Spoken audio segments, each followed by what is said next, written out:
እግዚአብሔር የተመሰገነ ይሁን። እንግዲህ የተወሰኑ ደቂቃዎች በትዕግስት በእግዚአብሔር ፊት አብረን የእግዚአብሔርን ጸጋ እንከፋፈላለን። መልእክቴን ወይም የመልእክቴን ርዕስ የምናገኝበት የመጽሐፍ ቅዱስ ክፍል አንደኛ ቆሮንቶስ ምዕራፍ 10 ላይ እንሄድና ጥቂት ቁጥሮች አንብበን በአንድ ጉዳይ ላይ እንነጋገራለን። መጽሐፍ ቅዱስ የያዛችሁ አንደኛ ቆሮንቶስ ምዕራፍ 10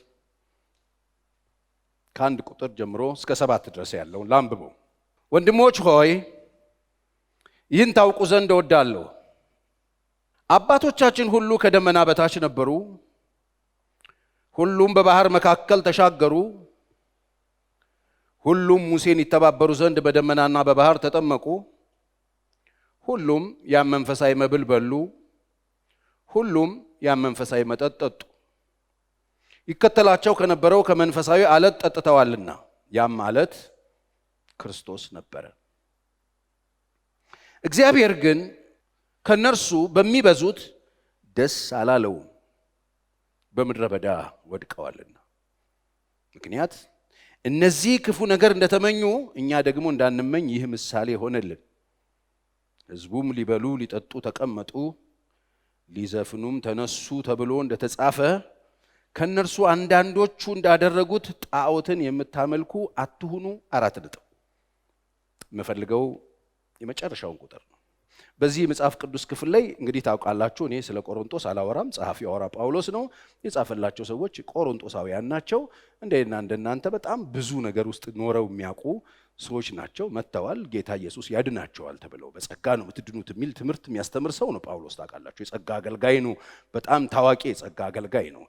መገረዝ አለመገረዝ አያድንም፣ ማንም በክርስቶስ ቢሆን አዲስ ፍጥረት ይሆናል እና የሚል ሰውዬ ማለት ነው። እሱ ነው እንግዲህ የሚያስተምረው።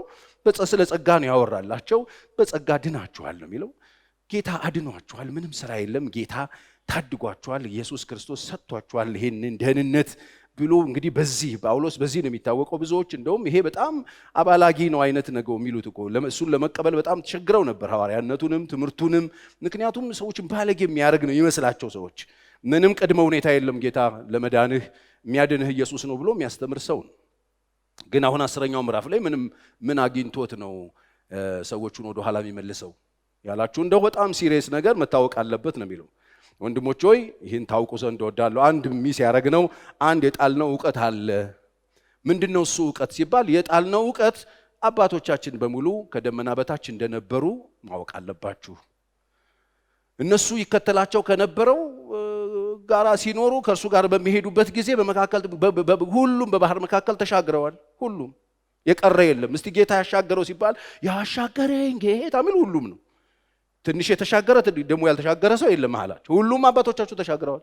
ሁሉም ይከተላቸው ከነበረው ምን ብለዋል? ይከተላቸው የነበረው ጌታ ጋራ ተሻግረዋል። ሁሉም ደግሞ ተጠምቀዋል። ሁሉም ደግሞ መብሉን በልተዋል። ያልበላ እስቲ ጌታ ያበላው ሲባል ሁሉም ነው እጁን የሚያነሳው። ጌታ ያጠጣው ቢባል ሁሉም ነው የጠጣው። የተረፈ ሰው የለም። ሁሉም በልቷል፣ ሁሉም ጠጥቷል፣ ሁሉም ተሻግሯል፣ ሁሉም ተጠምቋል። ምንድነው የምታወራው ፖል? አዎ ሁሉም ተጠምቀዋል። ሁሉም ተጠምቀዋል። ሁሉም ይከተላቸው ከነበረው አለት ስንቱ? ሁሉም ይከተላቸው የነበረ አለት ነበር እንዴ? ታዲያስ አለቱ ተገኝቶ ቆሞ አልነበረ እኮ? ይከተላቸው እኮ ነበር እሱ። አለቱ ጠጥተዋል። አለቱ ደግሞ ማን ነው ይለናል? ክርስቶስ ነው። አባቶቻችን ክርስቶስን ያውቁታል። እንዲያውቁ አላወቁትም እንጂ ተመቶ ውሃ አውጥቶ ያጠጣቸው እሱ ነው ጳውሎስ። አለቱ እኮ እሱ ነው። ለዛ እኮ ነው ሙሴን አትገባም ያለው። ያንን አለት ተናገር ሲባል ደብድቦት አይመታም ሁለቴ መቶት አትገባም አለው። በቃ በዚህ ቀልድ የለም፣ በኢየሱስ ቀልድ የለም። አትገባም አለው። አውራሽ ነብያል አትገባም። ሂድ ተራራ ላይ ውጣና ሙት። ማይደረግ ነገር አድርገሃል። ሲሪየስ ነው። አብልቷል፣ አጠጥቷል። ነገር ግን በሚበዙት ደስ አላሉ። ለምን ሲባል ምድረ በዳ ወድቀው ቀርተዋል። የተቀጠሩበት ቦታ ላይ አልመጡ። እግዚአብሔር እስራኤልን ከግብፅ ሲያወጣ የቀጠራቸው ቦታ ነበር። እዛ ስላልደረሱ በቃ በእነሱ ምድረ በዳ ላይ ተንጠባጥበው ቀርተ ደስ አላለው። እግዚአብሔር ለካ የሁሉ ነገር ሰርቶ ደስ አላለው። አብልቶ አጠጥቶ አሻግሮ ጠምቆ አለ ታምራት ሰርቶ ደስ አላለው። ምክንያቱም ቀሩበት። በልተው ቀሩ፣ ጠጥተው ቀሩ፣ ታምራት አይተው ቀሩ፣ ተጠምቀው ቀሩ፣ የእግዚአብሔርን ማዳን አይተው ቀሩ፣ ዘምረው ቀሩ። ምክንያት ምክንያቱ አንዷም ምክንያት ነው ዛሬ የምነግራችሁ። እነሱ ክፉ ነገር ተመኙ። ምንድነው የተመኙት? እነሱ በሉ፣ ጠጡ፣ ጠገቡና ከዛ ዘፈኑና ያንን የሚረዳቸውን ጌታ ትተው ጣዖት አመለኩ። ጣዖት አምላክ ያቱን ወገኖች፣ ጣዖት አምላኪ እንዴት ትለናለህ ፓስተር ቸሪ? አትሁኑ። ጣዖት ምንድነው? ደስተኛ ለመሆን፣ የተሳካልን ለመሆን፣ ዋስትና ያለው ኑሮ ለመኖር ከእግዚአብሔር ይልቅ የምንተማመንበት፣ የምንደገፈው፣ ተስፋ የምናደርገው፣ አይናችንን ያሳረፍንበት፣ ጉባኤ መተን የምንዘምርለት ጉዳይ ማለት ነው ጣዖት የሚባለው እሱ። ከእግዚአብሔር ይልቅ ተስፋ የምናደርገው፣ ከእግዚአብሔር ይልቅ በጣም የተሳካልን የሚያደርገናል ብለን የምናስበው፣ ህይወታችንን የያዘ የቆለፈ እንደ አሳዋ መቃጥ አንገታችንን፣ ጆሮአችንን፣ ምላሳችንን፣ አንደበታችንን፣ ሰውነቶቻችንን ተቆጣጥሮ የያዘ ከእግዚአብሔር በላይ የሆነ ነገር ማለት ነው ጣዖት ማለት። ስለዚህ ሳናቀው አሁን በጣም ብዙ አገልግሎቶቻችን በጣዖት የተሞሉ ናቸው። በደንብ በሚያስታውቅ ሁኔታ በጣዖት የተሞሉ ናቸው። የምንፈልጋቸው ነገሮች ከእግዚአብሔር በላይ በጣም ተስፋ የምናደርጋቸው፣ ከእግዚአብሔር በላይ አይናችን ያረፈበት፣ ልባችንን የሚያሞቅ፣ ስለ እግዚአብሔር ተወርቶ ስለ ጌታ ተወርቶ የማይሞቀን ሰዎች ስለሆነ ነገር ሲወራ በጣም የሚሞቀን ነገር ማለት ነው። እሱ ነው ጣዖት። እሱ ነው ጣዖት። በጣም የምንፈልገው፣ ተስፋ የምናደርገው፣ የምንደገፍበት፣ አለን የምንለው እሱ ነው ጣዖት። ስለዚህ ዛሬ ቀስ ብለን ቼክ እናደርጋለን። ከእግዚአብሔር በላይ ደስተኛ የምንሆንበት፣ ከእግዚአብሔር በላይ ተሳካልኝ የምንለው ምን ስናገኝ ነው? እሱ ነው ጣዖት። እሱ ነው ጣዖት። እንዴ በዚህ ጉዳይ ቤተክርስቲያን ቪክቲም ልትሆን ትችላለች። አዎ ይሄው እስራኤል ቪክቲም ሆነ እኮ። የተስፋው ህዝብ፣ እግዚአብሔር ያወጣ ህዝብ፣ የበላ ህዝብ፣ የጠጣ ህዝብ፣ ታምራት ያየ ህዝብ፣ የዘመረ ህዝብ፣ የተጠመቀ ህዝብ፣ አለት ተከፍሎ ውሃ የጠጣ ህዝብ ይሄው ቪክቲም ሆኖ ቀር። ስለዚህ ምንድነው የምትነግረን? ለካ ልባችን ከዚህ መጠበቅ አለበት። ቼክ አድርጉ። ምንድነው ፓስተር ቸሪ ጣዖት? ከእግዚአብሔር ይልቅ ልባችንን የምናሳርፍበት ነገር። ቤተክርስቲያን መጣችሁ በምን ልታርፉ የፈለጋችሁት? እሱ ነው ጣዖት። እሱ ነው ጣዖት። አሁን እኮ የእግዚአብሔር ነገር፣ የጌታ ነገር ልባችንን አያሳርፈው። የእግዚአብሔር ቃል ተከፍቶ የእግዚአብሔር ቃል ተነግሮን፣ ስለ ኢየሱስ ተነግሮን፣ ስለ እግዚአብሔር ማንነት ተነግሮን፣ ሉዓላዊነቱ ተነግሮን ልባችን አይሞቅም። በጣም በሚያሳዝን ሁኔታ የተያዝንበት ነገር አለ ማለት ነው። ለዚህ ነው ራሳችንን፣ ለዚህ ነው ወርዶታችን ላይ ምን ይላል? ማንም የቆመ የሚመስለው እንዳይወድቅ ይጠንቀቅ። ቼክ አድርጉ። ምንድነው ልባችሁን ያሳረፋችሁበት ነገር? በምንድነው ልታርፉ የፈለጋችሁት? ትናንትና አርብ እኔ ኦንላይን ሰርቪስ ሰጣለሁ። ብዙ ሰዎች ይደውላሉ ከተለያየ አለ እና ሳነሳ አቤት ቸርዬ እንዴት ነው? ሰላም ነው? ወርቅ ነው ነው ምለው። መልሴ ወርቅ ነው፣ ወርቅ ነው፣ ወርቅ። እስቲ በሉት። ምን አለ ብትሉት ወርቅ። ድገሙና በሉት ወርቅ። በጣም የሚገርመው አንድም ኢትዮጵያ ውስጥ ደውለን ቤተሰቦቻችን ጋር ብንደውል፣ አንዳንድ ባለ ጉዳዮች ጋር ስንደውል አንድም ሰው እንደዚህ ደህና ነገር አያወራም። ሁሉም ችግር ነው የሚያወሩት፣ ሁሉም ጦርነት ነው የሚያወሩት፣ ሁሉም ጦት ነው የሚያወሩት፣ ሁሉም መከራ ነው የሚያወሩት። እኔ አንተ ብቻ እንዴት ነው ግን እንደዚህ ያለ ይሉኛል ብዙዎቹ። ተይዣለሁ። ጣዖት ምናምን የለም፣ ተራግፎ ኢየሱስ ክርስቶስ ትናንትና ዛሬ ለዘላለም ያው ነው። እስቲ አሜን። ምንድነው ልባችሁን የምታሳርፉበት? በምንድነው ልታርፉ ፈልጋችሁ? ስራ ስሩ፣ ጥሩ ነው።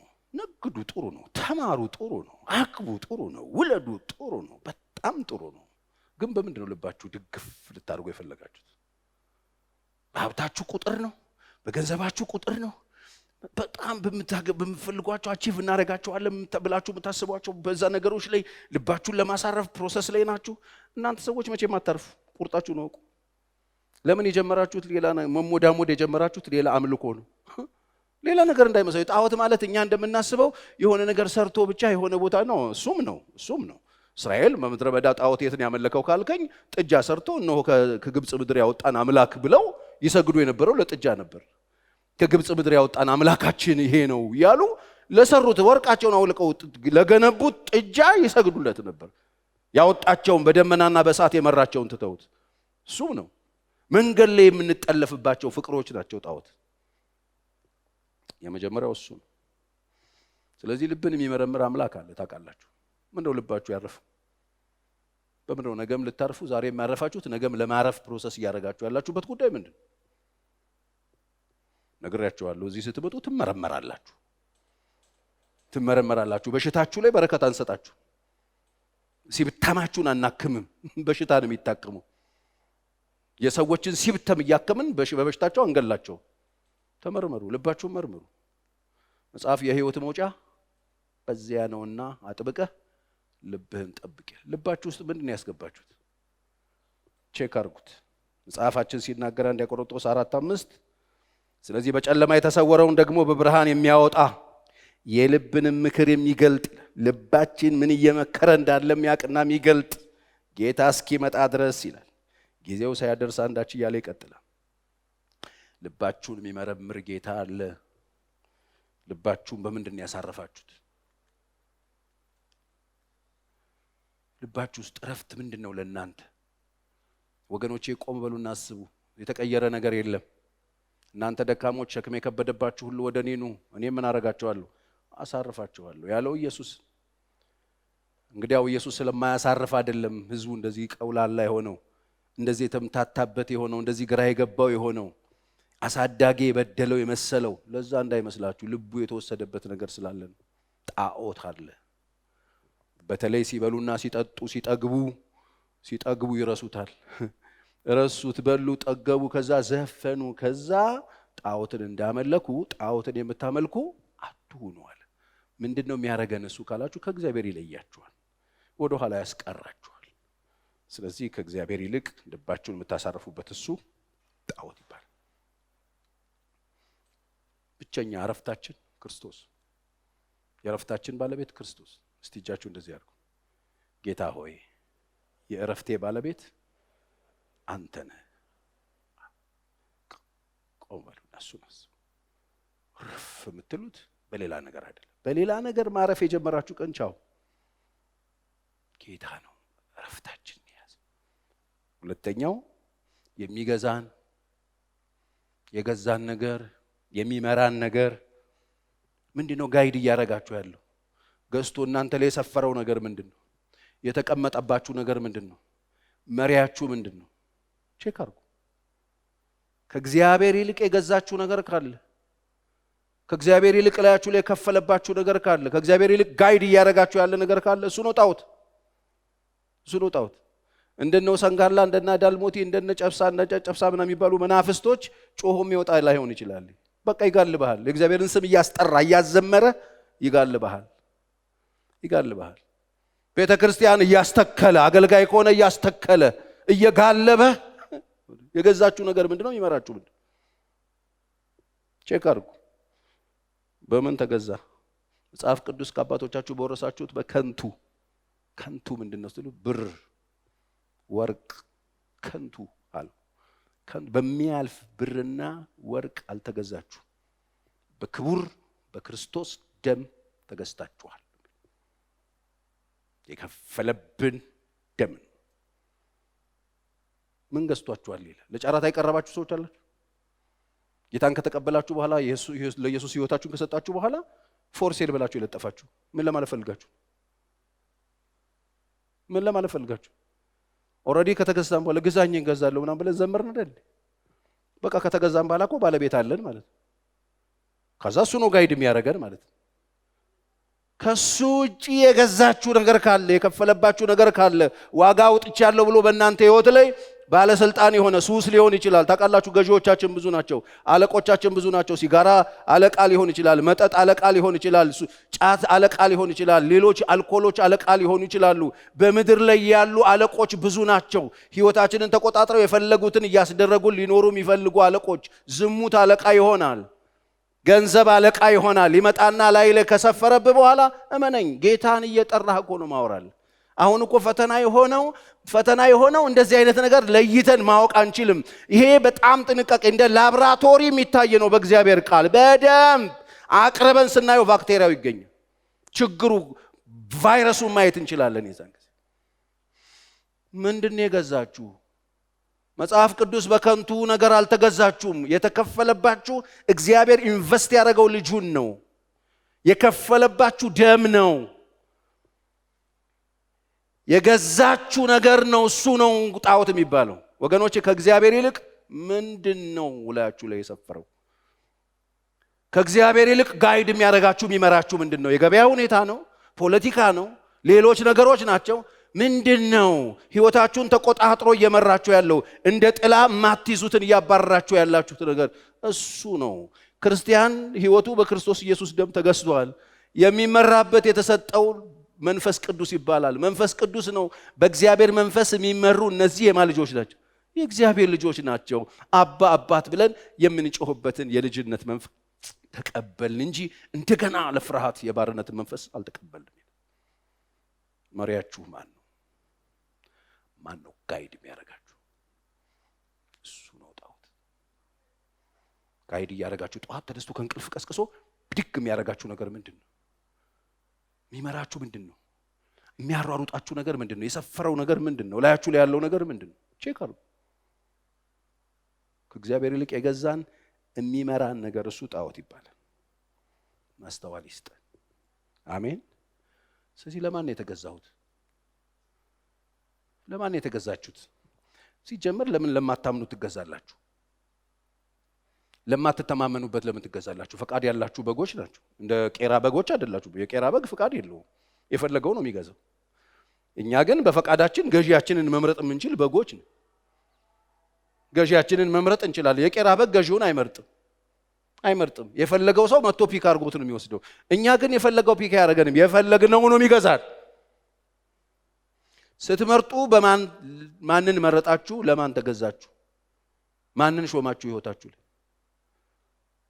እሱ የህይወታችሁ ባለቤት ይሆናል። እሱ ጣዖት ይባላል። ለሱ መስዋዕት ታቀርባላችሁ፣ ለሱ ጊዜ ትሰጣላችሁ፣ እሱ ጋይድ ያደርጋችኋል፣ እሱ የፈለገውን ያስደርጋችኋል። የገዛችሁት ነገር፣ የተገዛችሁለት ነገር፣ ራሳችሁን የሰጣችሁት ነገር እሱ ገዢያችሁ ነው። ጣዖት የሚባለው እሱ። ህይወታችሁ በማን ተገዛ? መዝሙረ ዳዊት 119 133 አካሄድህን እንደ ቃልህ አቅና ይላል። አቅና ኃጢአትህንም ሁሉ አይግዛኝ ይላል። አይግዛኝ በቃ እምቢየው። ገዢያችን እምቢ የሚባል ነው። በጣም ብዙ ፈላጊዎች አሏችሁ። ዛሬ ካልተገዛችሁ ነገ ሊሸምቷችሁ ይመጡ አሉ።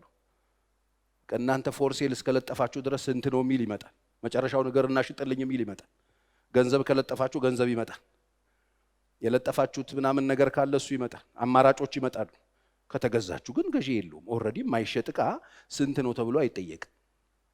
አልፎ ቢጠይቅ ራሱ ታማሚ ነው። እቺም ሱፐርማርኬት ገብታችሁ የሚሸጡትን ታውቃላችሁ። ተለጥፎባችኋል። ለቅማችሁ መጣችሁ እዛ ከካሸሯ ጋር ትከፍላላችሁ። ካሸሯ ቁጭ ብላ የምትሰራበትን ማሽን ይሄ ስንት ነው መጨረሻው ነገር ይናሽልኝ ይባላል እንዴ? የሚሸጥና የማይሸጥ ነገር አለ። ማሸጠውን የምትጠቀምበትን ነገር ነገር ሽጭልኝ አይባል። ከዚህ ምንድነው የገዛችሁ? ምንድነው የመራችሁ? እውነት ምንድነው የገዛን? ማን የከፈለብን? ስንት ነው የተከፈለብን? ታውቃላችሁ አንድን ነገር ውድም ርካሽ የሚያደርገው የተከፈለበት ዋጋ ነው። ስለዚህ እኛ ላይ ማን ነው ኢንቨስት ያደረገው? ኢንቨስት ያደረገብንስ አለ ወይ? ይመራናል ወይ? ቼክ አድርጉ። ቤተክርስቲያን በከባድ ተግዳሮት ውስጥ እያለፈች ነው። እንደ ጥበበኛ ሰው ማሰብ ነው ያለብን። እንደ ጥበበኛ ሰው መመላለስ ነው ያለብን። ሁሉ በልቶ፣ ሁሉ ጠጥቶ፣ ሁሉ ታምራት አይቶ፣ ሁሉ ዘምሮ፣ ሁሉ በባህርና በደመና ከሙሴ ጋር የተባበሩ ዘንድ ተጠምቀው፣ ሁሉም የእግዚአብሔርን ደግነት ቀምሰው እንዴት ይቀራሉ ሲባል ጣዖት ህይወታቸውን ጣዖት ከእግዚአብሔር ጋር ለያቸው። መንገድ ላይ ያገኙት በጥጋብ አይናቸውን ያሳረፉበት ህይወታቸውን የሰጡት ነገር፣ የተገዙለት ነገር፣ ራሳቸውን አሳልፈው የሰጡት ነገር አስቀራቸው። ቀጠሮ ቦታ አስቀራቸው። እግዚአብሔር እነሱን የሚጠብቅበት ቦታ ሳይደርሱ ምድረ በዳ ወድቀው ቀሩ ይላል። ከጣዖት ራሳችሁን ጠብቁ አለ። ቤተክርስቲያን ጣዖት አለ፣ በደንብ ነው ያለው አለ። ከኢየሱስ በላይ የሚሰበክ ከኢየሱስ በላይ ትልቅ የሆነ ከኢየሱስ በላይ ሲነገር በጣም የሚያስደስተን ነገር በጣም የሚያስጨፍረን ወንበር የሚያሰብረን ድምጻችን ላንቃችን እስኪቀደድ ምንጮህበት ነገር ከኢየሱስ በላይ ምንልለት ነገር እሱ ጣዖት እሱ ነው ጣዖት። በሱ ፍቅር ከተያዘን በሱ ከተገዛን በሱ ከተያዘን በሱ ከተመራን ኢየሱስ ይመጣል ብንባል አንቀበል አንፈልገውም። ምን ያደርግልን? ምናችን ነው? የወሰደን ነው የኛ ተስፋ የወሰደን የገዛን ነው የኛ ባለቤት። ልባችንን በፍቅር ጠርቆ ይዞ ህይወታችንን የሚጫወትበት ሌላ ወገኖቼ ከጣዖት ራሳችሁን ጠብቁ። ሳታውቁ ፈተና ነው። እዚህ ፈተና ውስጥ የጸጋ ወንጌል የተማሩ ሰዎች ወድቀዋል። እዚህ ፈተና ውስጥ እስራኤል እግዚአብሔር በጸና ክንድ ያወጣው ህዝብ ከዚህ ፈተና አላመለጠ። እዚህ ፈተና ውስጥ እነሱም ተገኝተዋል። በዚህ ፈተና ሲበጠሩ ይሄንን ማወቅ አለባችሁ ብሎ አዲስ ኪዳን ሰዎች ያወራል። ስለ አባቶቻችሁ ጉድ ስሙ፣ የቀሩበት ምክንያት ጣዖት ነው ብሎ ይነግራቸው። ጣዖት የምናምንበት ነገር በምንም ታምኑት። አሁን እኮ ይሄ በጣም ኤሌመንተሪ የሚመስል ግን ወሳኝ ትምህርት በጣም ወሳኝ። ያው አንዳንድ ሰው ከክርስቲያኖች ጋር ሳወራ ይሄ ሰው የክርስቲያን አልነበር እንደሚለው አይነት ሁኔታ እየተፈጠረ ነው። ምንም ልዩነት የለውም። የሚያምንና በማያምን መካከል ወሬ ሲጀምር ተመሳሳይ ነው። ስሜቱም ፍላጎቱም ህመሙም አንድ አይነት። በምንድን ነው የምታምኑት? የምታምኑበት እሱ ነገር ነው ጣዖታችሁ። ከእግዚአብሔር ይልቅ ያመናችሁበት ነገር፣ እርግጠኛ የሆናችሁበት ነገር፣ ከእግዚአብሔር ይልቅ የተማመናችሁበት እሱ ነው ጣዖት። ምንድን ነው ያመናችሁት? ባለስልጣን ዘመድ? ምንድን ነው ያመናችሁበት? የተማመናችሁበት ነገር፣ እውቀት፣ የተማመናችሁበት ፍራንክ፣ የተማመናችሁበት ወንድም እህት፣ የተማመናችሁበት ቦታ፣ ስፍራ፣ ጊዜ፣ ስልጣን እሱ ነው ጣዖት የሚባለው። በጣም የተማመናችሁበት በኮንፊደንስ እየተናገራችሁበት ያለው ነገር ከእግዚአብሔር ውጭ ከሆነ እሱ ጣዖት ይባላል። ልትኖርበት እያሰብክ ያለ በጣም ልትዝናናበት በድፍረት አፍ ከፍተህ ልትናገርበት የደፈርክበት ከእግዚአብሔር ይልቅ የሆነ ነገር ከሆነ እሱ ነው ጣዖት የሚባል። መጽሐፍ የሚመካ ቢኖር በማን ይመካ? በእግዚአብሔር ይመካ። የሚታመን ካለ በማን ይታመን? ቼክ አድርጉ እምነታችሁ ምንድን ነው? በጣም አስተማማኝ ነው ኖሬ ምናምን የምትሉት በምንድን ነው እየተማመናችሁ ያላችሁ? መጽሐፍ አሁን ታይቶ በኋላ በሚጠፋ ብልና ዝገት በሚያጠፋው ምናምን እንዳትታመኑ። እንድትተማመኑበት እግዚአብሔር የሚፈልገው በልጁ ነው። እስቲ አሜን። አዎ የተማመናችሁበት ሸምበቆ ተደገፋችሁበት ሸምበቆ ተሰብሮ መሰበር ብቻ አይደለም ወግቶ ብርቁርቁሳችሁ ነው የሚያወጣው፣ ዋጋ ያስከፍላችሁ። የምንተማመንበት ነገር እሱ ጣዖት ይባላል። ከእግዚአብሔር ይልቅ ከሆነ ከእግዚአብሔር ውጪ ከሆነ እንለዋለን። ለአባባል እኮ እንለዋለን፣ መመኪያችን ምናምን እንለዋለን። ነው ወይ? ቼክ አድርጉ። እውነት በምንድን ነው የምተማመነው? ግን እምነቴ ምንድን ነው? መጽሐፍ ቅዱስ በእግዚአብሔር የሚታመን እምነቱ እግዚአብሔር የሆነ ሰው ብሩክ ነው ይላል። ብሩክ ነው ይላል። ወንዝ ዳር እንደተተከለ ድርቅ በመጣ ጊዜ እንደማይሰጋ፣ ሁል ጊዜ ግሪን እንደሆነ ፍሬ እንደሚሰጥ፣ መከራ በመጣ ጊዜ ድርቅ በመጣ ጊዜ እንደማይሰጋ እንደዛ ይሆናል ነው የሚለው። በእግዚአብሔር የሚታመን በሰው የሚታመን ስጋ ለባሹን እምነቱ የሚያደርግ ሰው ደግሞ እርጉም ነው ይላል መጽሐፍ ቅዱስ። እርጉም ነው ይላል። መልካም ሲመጣ አያይም ይላል። በምድረ በዳ እንዳለ ጨው ባለበት ምድር እንደሚኖር እንደዚያ ነው የሚሆነው ነው የሚለው። ወገኖቼ በምንድን ነው የምትተማመኑት? እኔ ዛሬ እዚህ ጋር የቆምኩት ቼክ እንድታደርጉ ነው እምነታችሁ። በእግዚአብሔር ከታመናችሁ አስተማማኝ ነው። በእግዚአብሔር የምትተማመኑበት ከሆነ በእግዚአብሔር የምታምኑ ከሆነ ደግ አደረጋችሁ። በሌሎች ነገሮች ተማምናችሁና አምናችሁ ከሆነ ግን መሰበራችሁ አይቀርም። ለእናንተም ለራሳቸውም አይሆኑም። የተማመናችሁባቸው ነገሮች ክፉ በመጣ ጊዜ አይቆሙም ከናንተ ጋር። በክፉም በደግም ጊዜ ቅድም እንደዘመርነው በሸለቆም በተራራም በምንም ጊዜ አብሮን የሚቆም አንድ አለ። እሱም አሁን እዚህ የምናመልከው፣ አሁን እዚህ የሚያወራን፣ አሁን እዚህ የሚመክረን እርሱ የሰራዊት አምላክ እግዚአብሔር ይባላል። ግድ የላችሁ ቀኑ የከፋ ሲመጣ ይልቁኑ እምነታችሁን በእግዚአብሔር ላይ አድርጉ። ነገሮች በጣም እየጦዙ በመጡ ጊዜ አማራጭ የለንም። አንድ ነው ምርጫችን፣ ሌላ የለውም። አይናችንን እሱ ላይ ነው የምናደርገው። እስቲ አሜን። እምነታችንን እሱ ነው የምናደርገው። የምናምንበት ጌታ ነው። አስተማምናል። ይስ በመከራ ጊዜ ይደርሳል። ይስ ባይደርስስ አይድረስ። መጽሐፍ አምነው ሞቱ ነው የሚለው። እንደ ደመና በዙሪያችን ያሉልን ምስክሮች ሂዱና ዕብራውያን ምዕራፍ 11 አንብቡ። አመኑት፣ አምነው ወጡ። ምንድነው ያመኑት? የማይታየው እንደሚታይ ቆጥረው። እነ ሙሴ ከእግዚአብሔር ሕዝብ ጋር መከራን መቀበል መረጡ ይላል። እንግዲያውስ ከግብጽ ቤተ መንግስት ውስጥ ካለ ብዙ ገንዘብ ይልቅ፣ አልጋ ወራሽ ተብሎ ከመኖር ይልቅ፣ ካለው ምቾት ይልቅ ከእግዚአብሔር ሕዝብ ጋር መከራን መቀበል መረጠ ይላል ሙሴ። አይገርምም? አምነው ሞቱ። ከርቀት አይተው ተሳልመው አምነው ሞቱ ይላል መጽሐፍ። ወገኖቼ አምናችሁበት ሙትት በሉ። አስተማማኝ እሱ ብቻ ነው። አሜን። ያመናችሁበት ይከዳችኋል። ተስፋ ያረጋችሁት ይጨልምባችኋል። ግድ የላችሁም። አምናችሁበት የማያሳፍራችሁ ነገሮቻችሁ ቢሞቱ ከሞት ሊያስነሳ የሚችል ሕያው የሆነ ዘላለማዊ አምላክ አለ። እሱም ጌታችንና መድኃኒታችን ኢየሱስ ክርስቶስ። አሜን። እምነታችሁን ቼክ የምናምንበት ከእግዚአብሔር ይልቅ ምንድነው የምታምኑት? ነገ ስለ መኖር ስታስቡ ምንድነው የምታምኑት? የኔ የምተማመንበት የምትሉት ምንድነው? እሱ ነው ጣዖት። እሱ ነው ጣዖት። እሱ ጣዖት።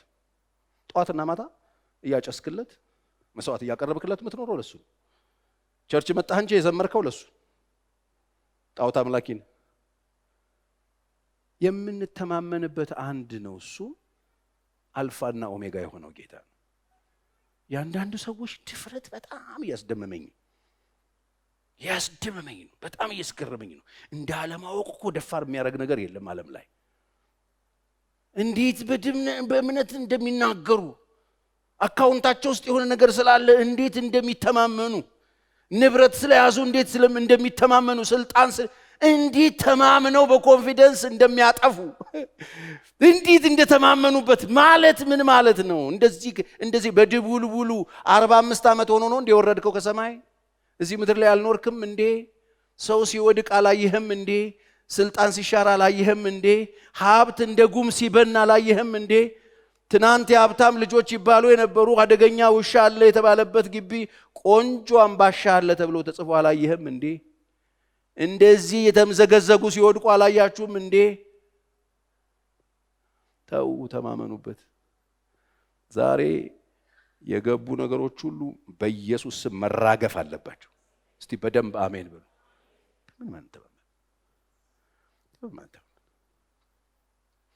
የሚያስተማመን ጌታ ብቻ። ከሱ ውጭ የምንተማመንበት ነገር ካለ እሱ ጣዖት፣ ታምኑት ነገር ካለ እሱ ጣዖት። ለዚህ ነው ሁለተኛ ነገሥት ምዕራፍ 17:41 ላይ እነዚያም አሕዛብ እግዚአብሔርን ይፈሩ ነበረ፣ ደግሞም የተቀረጹ ምስሎቻቸውን ያመልኩ ነበረ። እግዚአብሔርን ይፈሩ ነበረ፣ የተቀረጹ ምስሎቻቸውን ያመልኩ ነበረ። ልጆቻቸውም የልጅ ልጆቻቸውም አባቶቻቸውም እንዳደረጉት እንዲሁ እስከ ዛሬ ድረስ ያደርጋሉ ይላል። ይቀላቅላሉ። እግዚአብሔርን ያመልካሉ። ከዛ ደግሞ አላቸው አብሮ። የቀላቀላችሁ ሰዎች እኮ ነው። ዘይትና ውሃ የቀላቀለ ነገር ካለ ሰርቪስ እያደረገን ነው። በጣም በተደጋጋሚ እንደነገርኳችሁ ቤተ ክርስቲያን ስንመጣ በተለይ አምልኮ ፕሮግራም እንዲህ አይነት ስፔሻል ፕሮግራማችንን ስንገኝ በጣም ለጥቂት ደቂቃ ጊዜ ወስደን ሰርቪስ ነው የምናደርገው። ስንመጣ ጋሻችንን እናስቀምጣለን። ስንመጣ ሲልድ ያደረግነውን ነገር እንከፍታለን። ልባችንም አእምሮአችን ሁለንተናችን ክፍት አድርገን እግዚአብሔር ለሚናገረው ነገር ምላሽ ለመስጠት ሬዲ መሆን ይጠበቅብናል።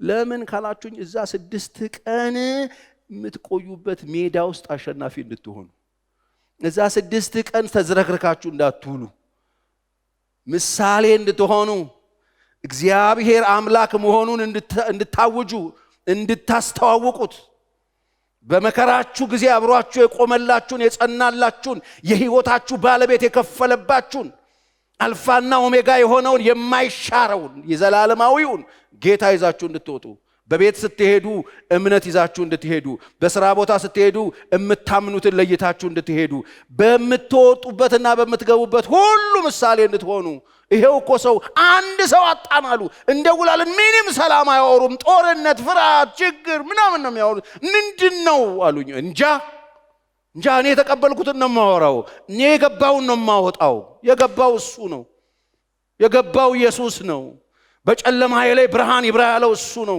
እሱን ጌታ ካረኩት ያለፉት 30 ምናምን ዓመት አብረን ያለነው አንድ ቀን ቆጭቶኛ ያቀም እሱን በማመኔ የቀደሙኝ የሚመስላቸው ባፍጤማቸው እየተከሉ አግኝቻቸዋለሁ ወገኖቼ ሳይገባችሁ ከምትበሩ ገብቷችሁ ወክ ብታረጉ ይሻላችሁ ሁሉም በልተዋል ሁሉም ጠጥተዋል ሁሉም የዘመረው ቀይ ባህሩን ሲሻገሩ ማርያም ከበሮ እየደለቀች ዘምረዋል እግዚአብሔር ያበላው ሲባል ሁሉም ነው የሚያወጣው እግዚአብሔር ያጠጣው ሲባል ሁሉም ነው የሚያወጣው ግን ጣዖታም ነው በእግዚአብሔር እየበላ መስዋዕት የሚያቀርበው ለጣዖት በእግዚአብሔር እየበላ አምልኮ የሚያቀርበው ለጣዖት እግዚአብሔር እየታደገው አምልኮ የሚያዝረከርከው ለጣዖት ላላረገለት ላልሰዋለት ላልሰጠው ሕይወት ላልከፈለበት ዋጋ ላልከፈለለት ነው መስዋዕት የሚያቀርበው እንዳንዳንዶቻችን አስራት ማለት ነው ያንዳንዶቻችን አስራት የምንበላበት ቦታ ሌላ የምንከፍልበት ቦታ ሌላ የምንጠቀምበት ቦታ ሌላ ሕይወታችንን የሚታደግ ነገር የምንሰማበት ቦታ ሌላ መንፈሳዊ ምግብ የምናገኝበት ቦታ ሌላ የምንከፍለው ደግሞ ሌላ ቦታ በጣም ኮሚኮች ይሄ ነው አምልኮ ማለት ወገኖቼ ከእግዚአብሔር ይልቅ በጣም የምታምኑት ነገር እሱ ጣዖት ይባላል ሌላው ከእግዚአብሔር ይልቅ የምንፈራው አሁን በጣም ወሳኝ ፖይንት ላይ እየደረስን ምንድን ነው የምትፈሩት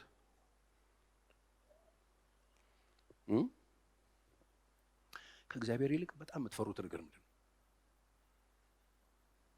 እሱ ነው ጣዖት ከእግዚአብሔር በላይ በጣም የምትፈሩት የቤተሰብ ጣጣ አለ ጭሌ ምናምን የቤተሰብ ጣጣ ከእግዚአብሔር በላይ የምትፈሩት ሰው አለ ከእግዚአብሔር በላይ የምትፈሩት ባለስልጣን አለ ሕይወታችሁ ላይ ከበደ መጥቶ ዙፋኑን ተቆናጦ ቁጭ ያለ የሚያስጨንቃችሁ አለ እንዴት እኮ እንደሚመጣ እንዴት ገብቶ እንደሚሰፍር እኮ አጣቁት ከእግዚአብሔር ውጪ አስፈሪ ገናና ሆኖ የሚቀመጥ ሕይወታችን ላይ አስፈሪ ሆኖ የተቀመጠ የሆነች ጎረምሳ ትመጣና የሆነ ጎረምሳ ይመጣና ሕይወት ላይ ይቀመጥ አስፈሪ ሆኖ ከእግዚአብሔር በላይ የምትፈራው የሆነ ቀጭን ሴትዮ ትመጣባለች እንደ ኤልያስ እኮ ከእግዚአብሔር በላይ ትናንትና የሚፈራው እግዚአብሔርን ትናንትና የሚታዘዘው እግዚአብሔርን ትናንትና ይዞት የሚንቀሳቀሰው እግዚአብሔርን ትናንትና ሰማይን አብሮት ይዘጋ የነበረ እግዚአብሔርን አብሮት የነበረው ሲወራረድበት የነበረው እግዚአብሔርን እሱን እግዚአብሔርን የሚፈራው እግዚአብሔርን ቦታውን ኤልዛቤት የምትባል ሴትዮ ቷ አርጋ ወሰደችበት ከእግዚአብሔር በላይ ትልቅ ሆነችበት ሄደ ክትክታ ሳብስር ወደቀና እኔ ከአባቶች ያልበልጥ ውሰደኝ ሰብስበኝ በቃ ነው ትፈሩት ነው ያስፈራራችሁ ምንድነው ቦታ ያዘባችሁ ከእግዚአብሔር በላይ የፈራችኋቸው ባለስልጣናት አሉ ከእግዚአብሔር በላይ የሚያስፈራሯችሁ ኃይላት አሉ እነሱ በጌታ በኢየሱስ ስም ዛሬ ይዘረራሉ እስቲ በደንብ አሜን በሉ እናራግፋቸዋለን አንዳንዶች እንደሱ ይሞክሩኛል እኮ ነው ሊያስፈራሩኝ ይሞክሩ እኮ ግለሰቦችም እንትኖችም ሀገራትም እንትኖችም ቡድኖችም አሉ እንደ ፊር ሊለቁ ይፈልጉ ማለት ከእግዚአብሔር በላይ እነሱን የፈራን ቀን ቦታው ተወስዶታል እነሱ እግዚአብሔር ወርዷል ማለት ወገኖቼ የገዛን አለ የሚመራን አለ የምንፈራው አለ እሱም አንድዬ ሮብሮብ ስለ እግዚአብሔር መፍራት እያስተማርኩ ነው መታችሁ ተማሩ እግዚአብሔርን ስትፈራው ወገኔ የማይገዛልህ ነገር የለም እስቲ በደንብ አሜን በሉ ከእግዚአብሔር በላይ የምትፈሩት ነገር ምንድነው ኑሮን እየፈራችሁት ነው ከእግዚአብሔር በላይ ይሄ የሀገሪቱን ኢኮኖሚ እየፈራችሁት ነው ሰዎችን እየፈራችሁ ነው ሚስቶቻችሁን ባሎቻችሁን እየፈራችሁ ነው ከእግዚአብሔር በላይ የምትፈሯቸው የሆኑ አካላት ተፈጥረውባችኋል እመኑኝ እኔን አትፍሯቸው አትፍሩ ሞት እኮ መጥቶ ነው ኢያሪኦስ ጋር እዚህ ጋር የሚያረዱት ሰዎች አሉ። እመን ብቻ እንጂ ምን አትበል ነው ያለው፣ አትፍራ። በቃ አማኝ ስትሆን መንገድ ላይ ሊያስፈራራ የሚፈልግ ነገር ሁሉ ያለ አይሆንም የሚል ማለት አይቻልም የሚል ማለት እመን ብቻ እንጂ አትፍራ። እንዴት አትሞትም ብዬ አልፍራ? አትፍራ። ሞታለች እኮ ልጅቱ። አትፍራ። ሞቶ አትፍራ። ለምን? አጠገቡ ያለው ትንሣኤና ህይወት። ምንድነው የምትፈሩት? የእግዚአብሔር ሕዝብ ምንድነው የምትፈራው? ምንድነው የምትፈሩት? እህቶቼና ወንድሞቼ ምንድነው የሚያስፈራራችሁ? ምንድነው የሚያስጨንቃችሁ? ምንድነው ግራ ያጋባችሁ ያለው? ጧት ስትነቁ እንዲህ እያለ የሚዝትባችሁ ነገር ምንድነው? ምን አረጋችኋለሁ ነው የሚለው? ምንድነው እየደነፋባችሁ ያለው? የሚያስፈራራችሁ ነገር ምንድነው? ኤልያስን የምታስፈራራው ኤልዛቤት የምትባል ሴትዮ ናት። ለምንድነው የፈራው ሲባል ሴትዮዋ ስልጣን አላት የንጉስ ሚስት ስለሆነች እንጂ በአካል ቢገናኙ ይሄ ሰውዬ 400 ነቢያት በቂሶኖን ወስዶ ያሳረደ ሴትዮ አንድ ሹል ሴትዮ እንዴት ይሆናል? ከጀርባዋ ግን ስፒሪት አለ። አባቷ የሚያመልከው አምልኮ ያላት ሴት ናት። ጠንቋይ ናት። ስፒሪት ነው አብሮ የነበረው ከሷ ጋር የመታው ሰውየውን እምነቱና ድፍረቱን ነበር። ያን ጀግና ሰው ኢሚዲየትሊ ሲወድቅ እግዚአብሔር አነሳው። ተርሳል የምትሄድበት መንገድ ሩቅ ነው ብላ ሆናል። ርቦህ ነው ብላ። ወገኖች ዛሬ ከኃይለኛ ፍርሃት ውስጥ የምትወጡ ሰዎች አላችሁ። እስቲ በደንብ አሜን በሉ። በዘመናችሁ ሁሉ አስሯችሁ እንቅልፋችሁን ይህ ብዬ የዶሮ ያረገባችሁ ፍርሃት በኢየሱስም የተሰበረ ይሁን። ዘመናችሁን ሁሉ በፍርሃት ተጠፍጋችሁ ተይዛችሁ እየተጨነቃችሁ ምንም ላትሆኑ በዛቻ ህይወታችሁን ጠፈናንገው ይዘው በልዩ ልዩ ደብዳቤ፣ በልዩ ልዩ ድምጽ፣ በስልክ፣ በወሬ፣ በምናምን ሊያስፈራሯችሁ የፈለጉ ሁሉ ዛሬ በኢየሱስም ይረፈረፋሉ። በኢየሱስም ከእግራችሁ በታች ይወድቃሉ። የሚያስፈራችሁን ነገር እግዚአብሔር ይጥለዋል። እሱ ጣዖት ይባላል። ዛሬ እየገነደስን እንጥለዋለን እንደ ጌዲዮን። እስቲ አሜን በሉ። ይሄ የቆመ ህይወታችንን ሁሉ ተቆጣጥሮ ህይወታችንን የፍርሃት ያደረገብን የኃጢአት ባሪያ ያደረገን እንዳንወጣ እግዚአብሔር ሲናገረን የሰማነውን ድምጽ ይዘን ወደሚቀጥለው ክብር እንዳንሄድ እንዲሁ በፍርሃት ተጨፍግገን እንደ ጌዲዮን እዛ መጥመቂያ ውስጥ እንዲቀመጥ ያደረገ የፍርሃት መንፈስ ይሰበር፣ በኢየሱስ ስም ይሰበር። የለመዳችሁት ያያችሁት ብዙዎችን ያሰረ ብዙዎችን የተበተበ እድሜ ያለው እድሜ ጠገብ አስፈራሪ መስሎ የተቀመጠ ውሸት በኢየሱስም የተገለበጠ ይሁን። በደንብ አሜን በሉና ወሰዱ። ምንድነው የምትፈሩት? ከእግዚአብሔር ይልቅ የምትፈሩት እሱ ጣዖት ይባላል። ጣዖትን የምታመልኩት ሳታውቁት እዚህ ውስጥ ሰው ይገባል። ይስ ለዚህ ነው መጽሐፍ ቅዱሳችን ሉቃስ 12:4 ላይ እንደዚህ ይላል፣ ለእናንተ ለወዳጆቼ እላችኋለሁ አለ ኢየሱስ። ለእናንተ ለወዳጆቼ እላችኋለሁ ስጋን የሚገሉትን በኋላም አንድስ እንኳን የማይበልጥ ሊያደርጉ የማይችሉትን አትፍሩ። እንዴ ምን እያልከን ነው ጌታ ሆይ? የሚገሉት እኮ ብለሃል። የሚገሉት ስጋን ነው። ስጋን የሚገሉ አሉ። yes ስጋን የሚገሉ እኮ አሉ። ስጋን የሚገሉ ጥልቅ መንፈሳዊ ዕውቀት ያላቸው አይደሉም፣ ድንጋይ ራሶች ናቸው። ለምን ሲባል ሰው ስጋ የሚመስላቸው ሰዎች አሉ። ስጋ ቤት የሚቆርጡት አይነት ስጋ መስሏቸው የሚቆርጡ አሉ። ስጋን የሚገሉ ሌላ ያለፈ ነገር ማድረግ የማይችሉ አሉ። እነሱን አትፍሯቸው አለ። ምን ማለት ነው? መሳሪያ የታጠቁ ሊሆኑ ይችላሉ፣ ቆንጨራ የታጠቀ አሁን በተለይ ኢትዮጵያ ውስጥ ወገኖች እመኑኝ እኔን እነዚህን ሰዎች እንዳትፈሯቸው። ምንድነው መግደል የሚችሉት? ስጋ ምንድነው? ድንኳን ባይገሉት እንኳን አንድ ቀን ጥለ ነው የምንሄደው ነው እሱ። ባይገሉት ይሄ ምድራዊ ድንኳን ሁሉም ሰው እያወለቀ እንደ ቢጃማ ጥሎትም ይሄዱ። ምን ማለት ነው? በሌላ ቋንቋ ቢጃማ መቅደድ ነው የሚችሉት። አትፍሩ አለ። ዛሬ የምትፈሩት ማንን ነው? ኢየሱስ እኮ አትፍሩ አለ። ሌላ ነገር ያለፈ ነገር ሊያደርጉ የማይችሉት እንዳትፈሩ አለ። ዛሬ ሊያስፈራሩ ዓለም ላይ ያሉ ሰዎች፣ ብረት የያዙ ሰዎች ሊያስፈራሩ የሚፈልጉ ምንድናቸው? ቆንጨራ የያዙ ሰዎች፣ ጭንቅላት የሌላቸው ሰዎች፣ ሰው ምን እንደሆነ የማያውቁ፣ ባለቤቱ ማን እንደሆነ የማያውቁ፣ የተከፈለበት ምን እንደሆነ የማያውቁ፣ የሰው ባለቤት ማን እንደሆነ የማያውቁ፣ ሰማይና ምድርን የፈጠረው በሁሉ ስፍራ በአንድ ጊዜ የሚገኝ ባለቤቱ እሱ ነው። የቀደዱት ቢጃማ ነው፣ አያገኙትም። እሱ ያውቀዋል። እሱ አትፍሯቸዋል። ይልቅ እኔ ግን ቁጥር 5 የምትፈሩትን አሳያችኋለሁ። አሁን እነዚህ ጣዖቶቻችሁን አራግፏቸው፣ ክብድ ብሎ ህይወታችሁ ላይ ያሉት ህይወታችሁ ቢበዛ ረሃብ ቢመጣ ምን ያደርገናል? ረሃብ የሚገድለው ምን ነው? ስጋ። ለምን ካላችሁ ይሄ ስጋ የተገናኘው ከመሬት ጋር ስለሆነ ህልውናው ከመሬት ከሚወጣ ነገር ጋር ነው። ይበላና ነው የሚኖረው። በደም ስለሆነ የሚሰራው። አትፍሩት፣ ረሃብ አትፍሩት። መሳሪያ የታጠቀ ሰው ይሄን ነው የሚገድለው። ይሄ የሆነ ቀደፈር ይገባል። ምክንያቱም ከምግቡ ጋር ያለውን ግንኙነት ስለሚያቋርጡበት ነው፣ ሌላ አይደለም። እኔ ግን የምትፈሩትን አሳያችኋለሁ። ከገደለ በኋላ ወደ ገሃነም ለመጣል ስልጣን ያለውን ፍሩት። አንስቶ ገሃነም የሚጥላል፣ የዘላለም ዲን ውስጥ የሚጥላል። ይገልህና ለዘላለም ገሃነም የሚጥላል። እሱም ፍሩት። በዘላለም ላይ ስልጣን ያለው አለ፣ የሚፈራው እሱ። ጣዖት ማለት ከእግዚአብሔር በላይ የምትፈሩት።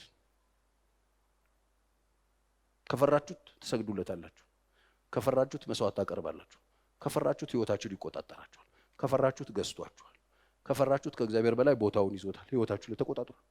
አሁን ዓለም ላይ ይሄ ያለ በስፋት ታውቃለህ። ማን እንደሰፈረበት አሁን ከሰኞ ጀምሮ ስትሄዱ በደንብ ማየት ትጀምራላችሁ። እናንተ ካራገፋችሁ የወንድሞቻችሁን የእህቶቻችሁን ሂዱና አራግፉላችሁ። የሚፈራ እንዳለ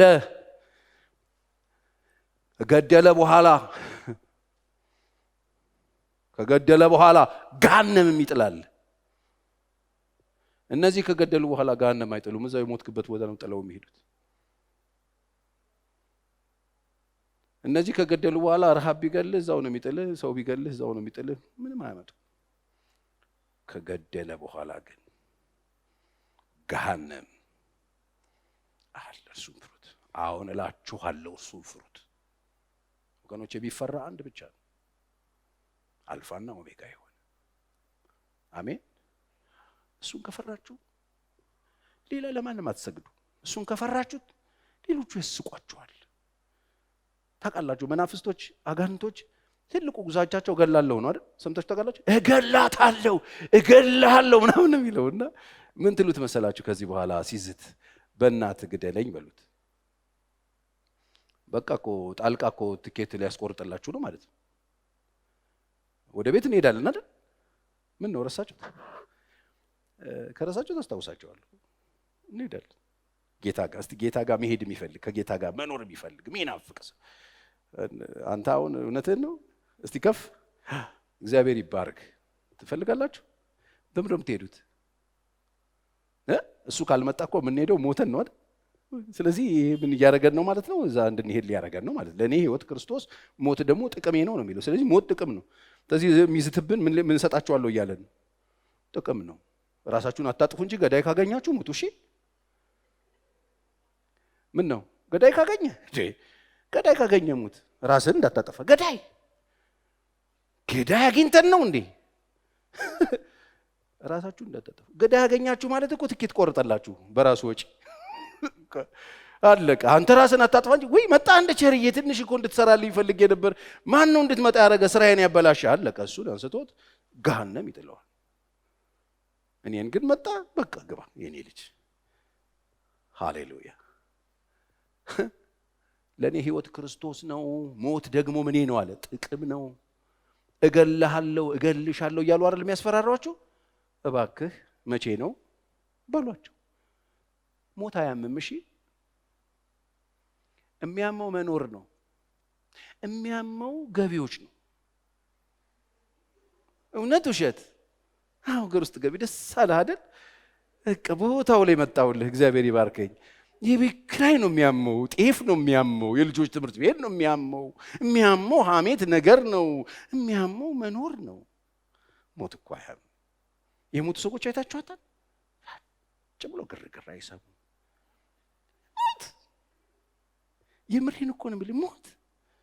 የሞተ ሰው ቆይ ታክሲ ጋር ሲጋፋ አይታችሁ ታውቃላችሁ? ቦታ ልቀቁለት ነው የሚባለው። ቦታ ሁሉ ይለቀቅልሃል። ስትሞት አጃቢ ብዛቱ። አሁን ማን ያጅብሃል? ሰኞ ስራ ስትሄድ እስቲ ሙት የሙት ይጠራራሉ። ከአሜሪካ መቀና በአውሮፕላን ይመጣሉ እንዳይረፍድ ብሎ ከክፍለ ሀገር ከመንደር ጥሩባል ሰው ስራ ይቀራል አንተን ለማጀብ። እግዚአብሔር ያሳይ። ሙት ሞታም ምን ይፈራችሁት?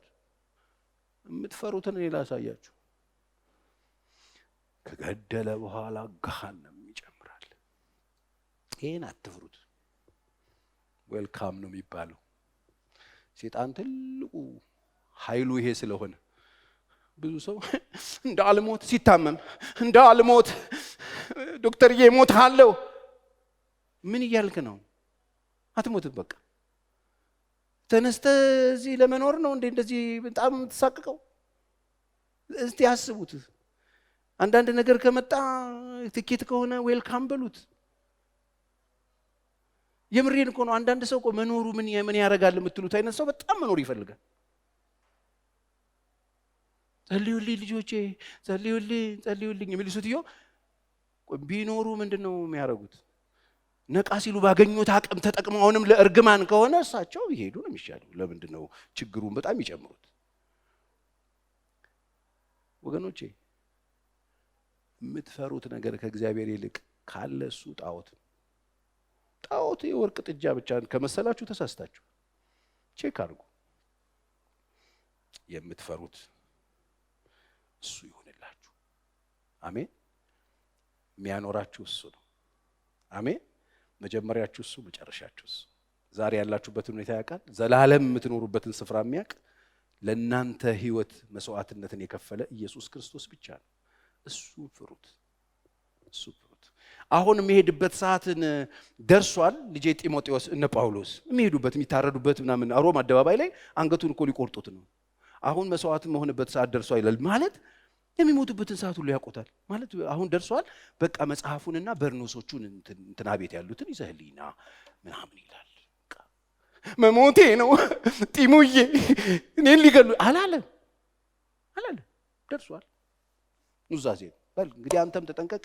ይሄ የታመኑ ሰዎችን የሰጠውን ነገር አደራ አንተም ለታመኑ ሰዎች አደራ አሳልፈህ በርቱ ምናምን ብሎ መክሮ ቻው ይላሉ። ሬዲ ናችሁ ለመውጣት? ሬዲ ባትሆኑም ትወጣላችሁ። ምንም ምርጫ የላችሁም። ብዙ ጊዜ ነግሬያችኋለሁ። በአፈሳ ትወጣለህ። አይቀርልህም። የፈለገ ብትቸክል፣ የፈለገ ስፖርት ብትሰራ፣ የፈለገ ብትኳኳይ፣ የፈለገ ስሊም፣ የፈለገ ኩርሲ ምናምን አይቀራትም። ከእግዚአብሔር በላይ በጣም የምትፈሩት ነገር ከእግዚአብሔር በላይ በጣም ትወዱታላችሁ ማለት ነው። ወገኖቼ ከእግዚአብሔር በላይ የምትወዱት ነገር ካለ እሱ ጣዖት። ከእግዚአብሔር በላይ የምትፈሩት ነገር ካለ እሱ ጣዖት። ምንድነው የምትወዱት? አሁን ምንድነው የተመታው ክርስትና? ምንድነው የምትወዱት? በጣም የምንወደው ቸርች የምንመጣው የምንርገበገበው ለምኑ ነው? ምንድነው የወደዳችሁት ነገር? ምንድነው የፈለጋችሁት ነገር? እሱ ጣዖት ነው። ከእግዚአብሔር በላይ ከጌታ በላይ ከጌታ ውጪ በጣም ልባችሁን ያሞቀውና የምትርገበገቡበትና የምትወዱት እንባችሁን መንታ የምታፈሱበት ነገር እሱ ጣዖት ነው። ሰው ሊሆን ይችላል፣ ዕቃ ሊሆን ይችላል፣ ገንዘብ ሊሆን ይችላል፣ ሁኔታ ሊሆን ይችላል። ጣዖት ይባላል። ጣዖትን የምታመልኳቱ በመጨረሻ የምታገለግሉት ነገር ምንድነው? አገልግሎት የምትሰጡት ከእግዚአብሔር በላይ በጣም ሰርቭ የምናደርገው ነገር እሱ ነው ጣዖታችን። ጧት ተነስታችሁ ሰርቪስ የምትሰጡት ለማን ነው? ከእግዚአብሔር በላይ በጣም ሰርቭ ለማድረግ ለማገልገል የምትሮጡለት ነገር ማለት ነው። እሱ ነው ጣዖት።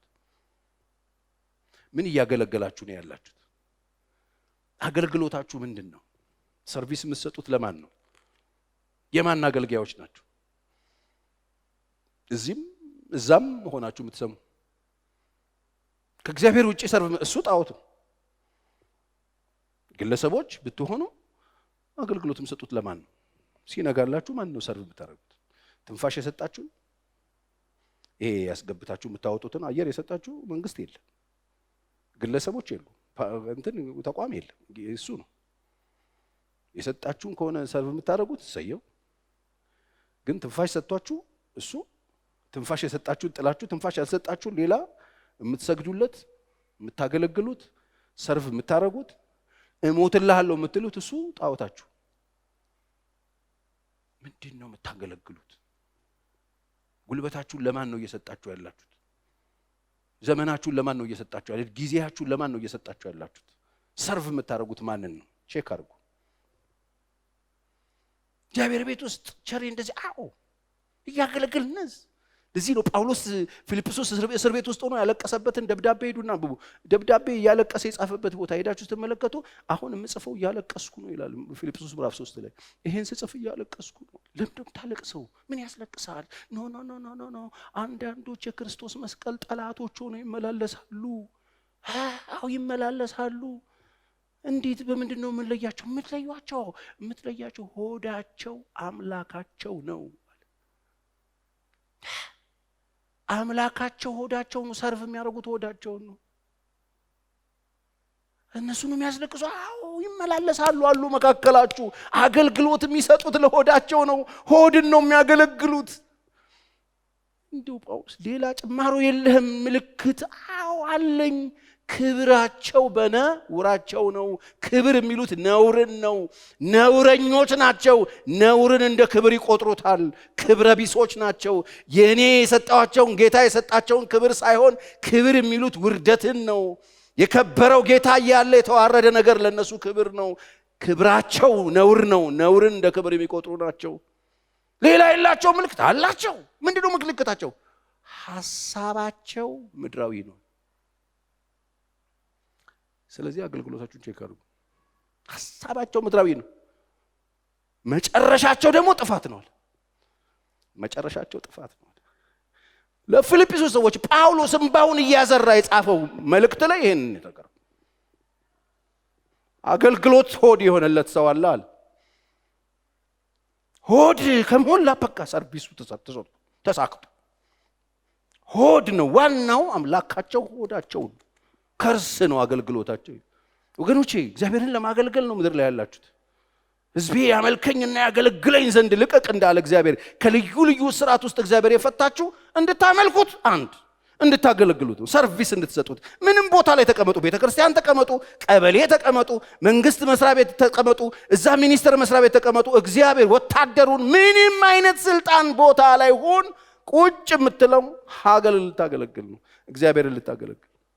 የኔ መጽሐፍ እንደሱ ይናገራል። ሮሜ 13 የተሾሙት እግዚአብሔርን እንዲያገለግሉት ነው ይላል። በእግዚአብሔር የተሾሙት እግዚአብሔርን እንዲያገለግሉት ነው። ከእግዚአብሔር አገልግሎት ላይ ነው። አይገርም? አገልግሎቱ ይለያይ። እኔ እዚህ ጋር መጽሐፍ ቅዱስ ከፍቼ አስተምራለሁ። ያኛው ደግሞ እዛ ጋር አገልግሎቱ እግዚአብሔርን ማገልገል ነው። ያለ ሕግ ያለ ስርዓት የሚሄዱትን ለመገሰጽ፣ በስርዓት የሚሄዱት ደግሞ ፍርሃት የለባቸውም። በስርዓት የሚሄድ ሰው ፍርሃት የለበትም። በአገልጋዮች ሀገር ላይ አገልጋዮች ቦታ ሲይዙ በስርዓት የሚሄድ ሰው ፍርሃት የለበትም። ሕግ ጠብቆ የሚሄድ ሰው፣ በስርዓት የሚወጣና የሚገባ ሰው ፍርሃት የለበትም። መጽሐፌ እንደሱ ነው የሚነግር። የሚያሰጉ አይደሉም ይላል። በስርዓት ለሚሄድ ሰው ፍርሃት አይደሉም ይላል። አገልጋዮች ቦታ ሲይዙ ማለት ጣዖት ስታገለግል ግን ፍርሃት። ኤልያስ ፍርሃት ሆነበት። ለምን ሲባል የበዓል ነቢያቶች ሞልተውት ነበረ። የነ ኤልዛቤትን ቤት ቤተኛ ናቸው የሚቀለቡት እዛ። ፍርሃት። ወገኖቼ ማንን ነው የምታገለግሉት? የምታገለግሉት ሆድ ነው። መጽሐፍ ቅዱስ ምግብም ለሆድ ነው፣ ሆድም ለምግብ ነው፣ ሁለቱም ተያይዘው ይጠፋሉ ይላል። ስለዚህ አገልግሎት ወደዚህ አቅጣጫ ያደረጋችሁ ሰዎች የሚጠፋል።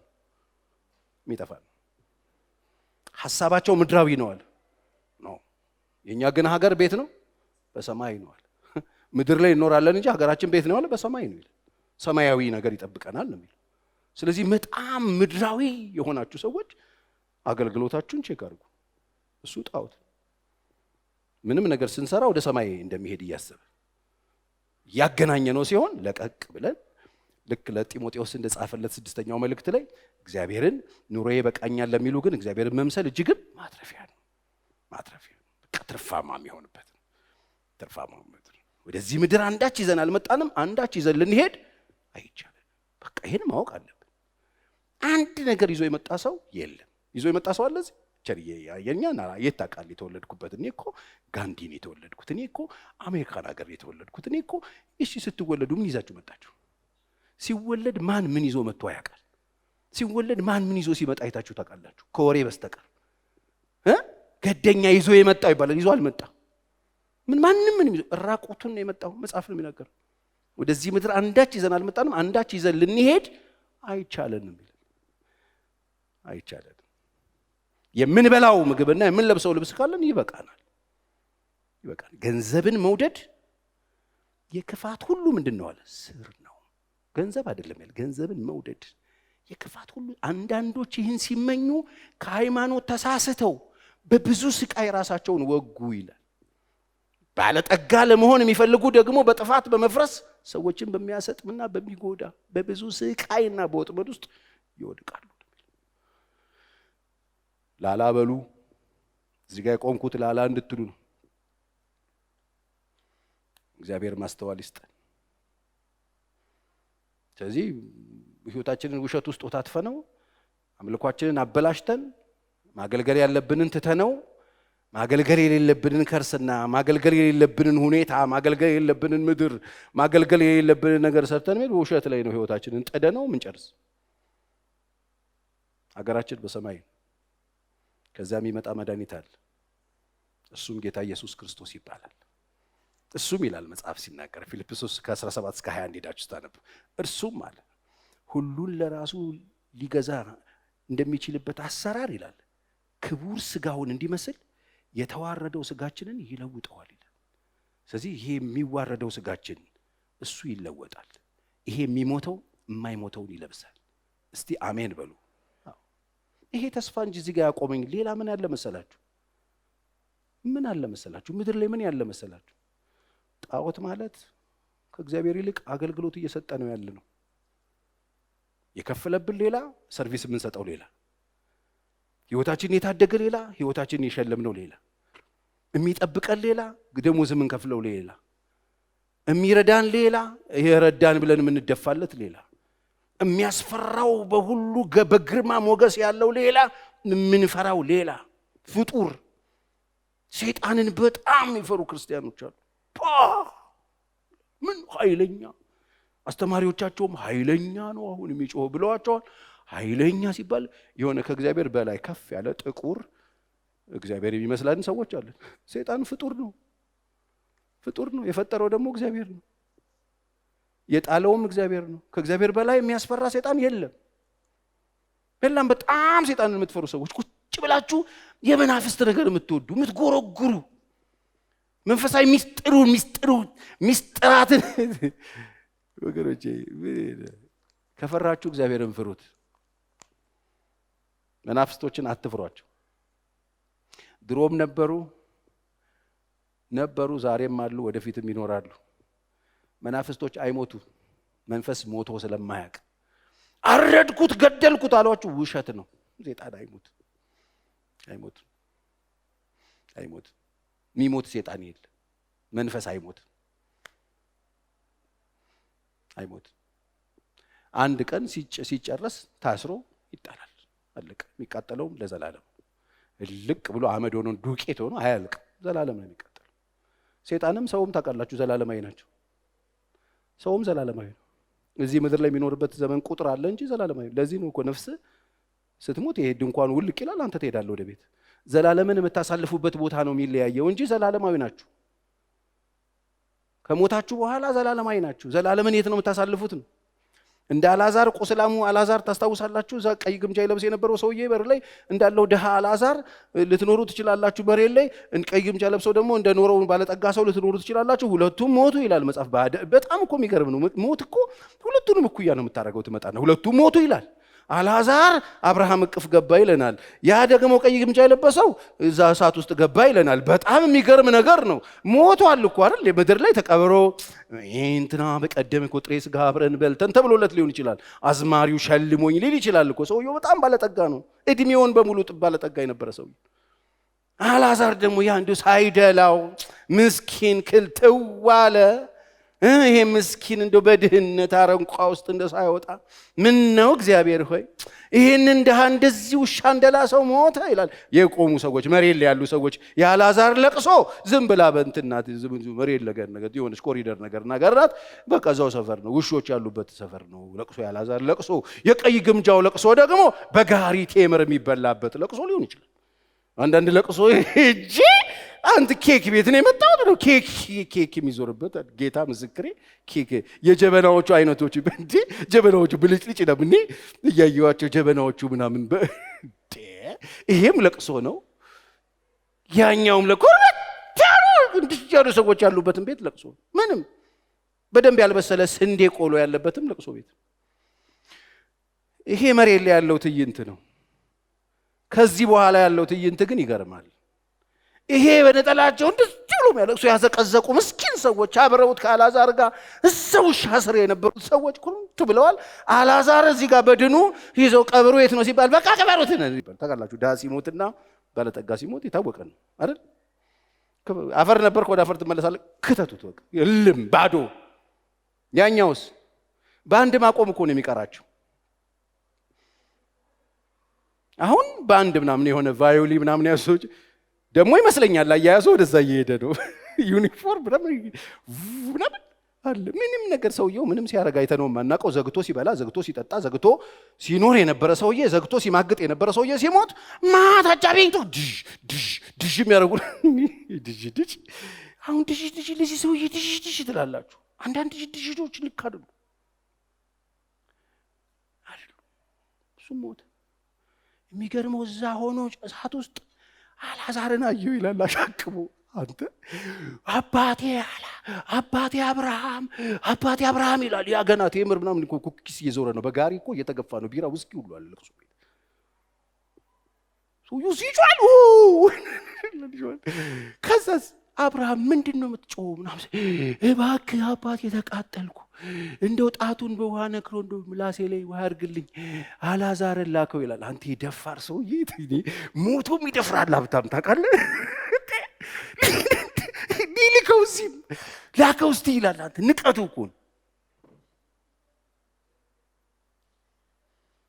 አልዓዛር አፍ የለውም እዚህ የሚያው ይመስለኛል ታቅፎት አብርሃም ይዞታል እንደዚህ የሻቀበው ቦዱ ይደፈራ መልስ የሚሰጥለት አብርሃም ምን አልካሉ ተቃጠልኩኝ እባክህ ላከው ምናምን ሲለው አብርሃም ሰውየው ምን አለው ይለናል መጽሐፍ አንተ በምድር ያለ በጣም በብዙ ምቾት ተዝናንተ ስትኖር እንደዚህና እንደዚህ ነበር እድሜን በሙሉ እንደዚህ ነው የኖርከው አልዓዛርም ደግሞ እንዳየኸው አሁን አልዓዛር በዚህ ይጽናናል አንተ ደግሞ በዛ ትሰቃያለህ በእናንተና በእኛ መካከል ደግሞ መንገድ የለም አለው ድልድይ የለም ለካ ከመሬት ነው የሚስተካከለው እሱ ነገር ብራዘር ከሞትክ በኋላ አይስተካከልም ሀብታሙን ደሃውን ከመሬት ነው የሚስተካከለው መሰላሉ ወደ ሰማይ ወደዛ ቅፍ ለመሄድ ከዚህ ነው የሚስተካከለው ምን አርጌ ኢየሱስን የህይወት ጌታ መድኃኒት አድርግ እንቢ ብለህ ብትሞትስ እዛ ሆነ ትጮሃለህ ሞተ ተገላገለ ይልሃል ሰው አትገላገልም እኔን እመነኝ አትገላገልም እዚህ ጨብሰ ጨሰ ሞተ እዚህ ሰው ሞተ እኮ ተብሎ ልቅሶ ቆንጆ ሁካታ ያለበት ግርግር ያለበት ቆንጆ ሴሪሞኒ ሊደረግልህ ይችላል እዛ አታርፍም እመነኝ የቀይ ግምጃ ሰውዬ አላረፈም ከዛ ሰውየው ታውቃላችሁ እሺ ምንም መንገድ የለማው በጣም ከባድ ቦታ እንዳላውቋል እሺ አባቴ አብርሃም አንድ ነገር ላስቸግርህ ምንድነው የምታስቸግረኝ እዛ 5 ወንድሞች አሉኝ እዛ ለቅሶን የሚያደሩት ማለት ነው ለቅሶን የሚያደሩት ውስኪ የሚያዘው እንትን የሚያዘው ግቡን የሚያዙት ለቅሶ ቤት ሰው የሚደርሳቸው ነጭ እንትን የቡታጋ ስክር የሚመስለው እንዚህ ላይ አድርገው ጋቢ ለብሰው ቁጭ ያሉት ጥቁር ካፖርት የለበሱት ምናምን አሉ 5 ወንድሞቹ ለቅሶ ቤት ማለት ከዛ ደግሞ እዚህ ለቅሶ ከጨረሱ በኋላ በየቤታቸው እድር የሚታዘዝላቸው ወንድሞች አሉት ስለዚህ እነ ብራዘር እንዳይመጡ እዚህ ስለዚህ እንደው ላስቸግር እሱ ወደኛ መምጣት ካልቻለ ወደ ሰፈር ላከውና ለወንድሞቼ ይንገርልኝ እዚህ እንዳይመጡ እኔን ተከትለው የኔን ዱካ ተከትለው የኔን አካሄድ ተከትለው የኔን ህይወት ተከትለው እዚህ እንዳይመጡ በክላከውና ይንገራቸው አለ አይደም አለ ከዚህ በኋላ እዛው ሻጠራ አልከውም ልጅ እሺ ምን ይሻላል የሞተ እኮ ያይ የሞተ ቢነሳም አይሰሙም ህጉም ነቢያቱ አሉላቸው ይሄንን ይስሙ አላቸው ይሄ ቸሬም ያወራላቸውን ይሰማሉ ከሰሙ ይሰማሉ ካልሰሙ ይመጣሉ ተነባብራችሁ እዛው ትሞቆታላችሁ ሳቱ እንደሱ እኮ ማለት ወገኖቼ ክርስቲያኖች ምንድነው የምትፈሩት ምንድነው የምታገለግሉት ሆዳችሁን ነው ነውርን ነው ጌታን ነው። እግዚአብሔር የጠራችሁ እንድታመልኩት፣ እንድታገለግሉት። ሌሎች ህይወታችሁ ላይ የተጫኑ ጉልበታችሁን እየበሉ፣ ገንዘባችሁን እየበሉ፣ ቀናችሁን እየበሉ፣ ጊዜያችሁን እየበሉ፣ እድሜያችሁን እየበሉ፣ ጸጉራችሁን እየበሉ፣ ሁሉ ነገራችሁን እየበሉ ያሉ ነገሮች ካሉ ዛሬ በኢየሱስ ስም የተራገፉ ይሁን። እስቲ በደንብ አሜን በሉ። አዎ እግዚአብሔር ማስተዋል ይስጥ። ጣዖታትን ዛሬ እንሰባብራቸዋለን። እስቲ አሜን በሉ። ጥቂት ደቂቃ አብረን እንጸልይ ከኔ ጋር። ፍርሃት የለቀቁብን አምላክ ሊሆኑ የፈለጉ ነገሮች በልባችን፣ በቤታችን፣ በጓዳችን፣ በትዳራችን፣ በስራችን ላይ ያለው በኢየሱስ ስም ጌዲዮን አትፍራ አለው። መጣና አንተ ብርቱ ጽኑ ኃያል ሰው በዚህ በጉልበት ትሄዳለህ፣ ሚዲያምን እንዳንድ ሰው ትመታለህ አለው። ትናንትና ፈሬ የነበረ ወይን መጥመቂያ ውስጥ የነበረ ጌዲዮን እግዚአብሔር ከተናገረው በኋላ ወጥቶ የእስራኤልን ያንን ሀገር ነፃ እንዳወጣ፣ ሚዲያምን እንዳንድ ሰው እግዚአብሔር አምላክ ካንተ ጋር ሆኜ ትመታለህ እንዳለው፣ ዛሬ እግዚአብሔርን ይዛችሁ ከዚህ መውጣት አለባችሁ። የልዑል ድምጽ በዚህ አለ። እግዚአብሔር ሆይ እርዳኝ ብሉና 2 ደቂቃ መንፈስ ቅዱስ እንጸልያለን በእግዚአብሔር ፊት። ጌታ ሆይ እርዳኝ ብሉና ጸልዩ። እጅግ አድርገን እናመሰግናለን። አንድ ቀን አንተ መጥተህ እስክትወስደን ወይም እኛ ወደ አንተ እስክንመጣ ድረስ በስርዓት በቤትህ እንድንኖር እርዳ። ድካማችንን በጸጋህ አግዘን፣ በደል ኃጢአታችንን በደም ሸፍንልን። ዛሬ የተናገርከን ቃል 30 60 100 ያፍራ። እግዚአብሔር ይባርካችሁ፣ ይጠብቃችሁ፣ ሰላሙን ይስጣችሁ፣ ፊቱን ወደ እናንተ ይመልስላችሁ፣ ፊቱን ያብራላችሁ፣ ከፊታችሁ ይቅደምላችሁ፣ ከኋላችሁ ይከተላችሁ፣ የጠፋ ነገር ይገኝላችሁ፣ የተሰወረ ይገለጥላችሁ፣ ሁልጊዜ በአብሮነቱ ይባርካችሁ። አንድ ቀን በክብር በመንግሥተ ሰማይ እንገናኝ። ደህና ዋሉ። እንኳን ደስ አላችሁ። የመጀመሪያ ዙር የማስታወቂያ ዋጋ ከ30% ቅናሽ ጋር በመሃል ፒያሳ አራዳና ወዳጅነት ፓርክ ፊት ለፊት ለሽያጭ ክፍት ሆነ።